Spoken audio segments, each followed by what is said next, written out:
అంటే సెట్స్‌లో తేజ గారికి, కార్తిక్ గారికి ఏవైనా హాట్ డైలాగ్ వారు అంటే షార్ట్స్‌లు అంటే సీరియస్‌గా కాదు. ఏదైనా వర్డ్ ఎక్స్‌చేంజ్ లేదండి. హ్మ్. హుహు. హ్మ్. అలాంటివి ఎప్పుడూ ఉండవు. చాలా సెటిల్డ్‌గా మాట్లాడుతున్నారు మీరు క్లియర్‌గా. సెటిల్‌గా కాదు. ప్రిపేర్ అయ్యి వచ్చినట్టుగా మాట్లాడుతున్నారు. ఓహో! మీకు అలా అనిపించిందా? చెప్పాను కదా! కార్తీక్ ఒక్కడే ఇంట్రోవర్ట్ కాదు. మా బ్యాచ్ అంతా ఇంట్రోవర్ట్ బ్యాచే కొంచెం. ఓకే. సినిమాలో యాక్ట్ చేయడం చాలా ఈజీ కానండి. మైకుల ముందు లేదంటే జనాల ముందు మాట్లాడడం అనేది కొంచెం టఫెస్ట్ ప్రాసెసే మాకు. ఓకే. ఓహ్! ఫ్రేజ్ చేసుకొని చెప్పాల్సొస్తుంది ఫస్ట్. ఈ షాట్ ఇలా ఉండాలి లేదా ఇలా వద్దు అంటే తేజ కూడా సీనియర్ మోస్ట్. ఈయనకంటే సీనియర్ కదా! మీరు ఇందాక మనం అనుకుంటారు తేజ సీనియర్ కాబట్టి ఆయన చాలా డైరెక్షన్ చాలా మంది డైరెక్టర్‌ని చూసుంటాడు. ఇప్పుడు తను ఎంచుకునే కథలు కూడా డిఫరెంట్‌గా ఉంటా ఉన్నాయి. అతని జడ్జ్‌మెంట్ కరెక్ట్‌గా ఉంటుంది భలేగా.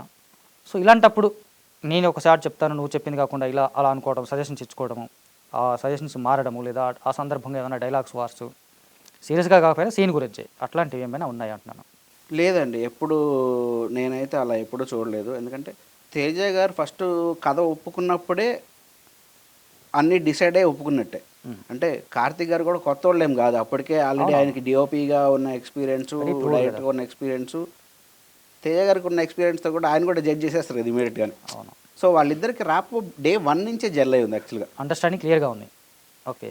ఇది షాట్ కావాలి అనంటే, అది కష్టమైనా సరే తేజ గారు కష్టపడైనా చేస్తారు గానీ అదెప్పుడు నో చెప్పలేదు. ఓహ్! తేజ కమిటెడ్‌గా వెరీ కమిటెడ్ అండి.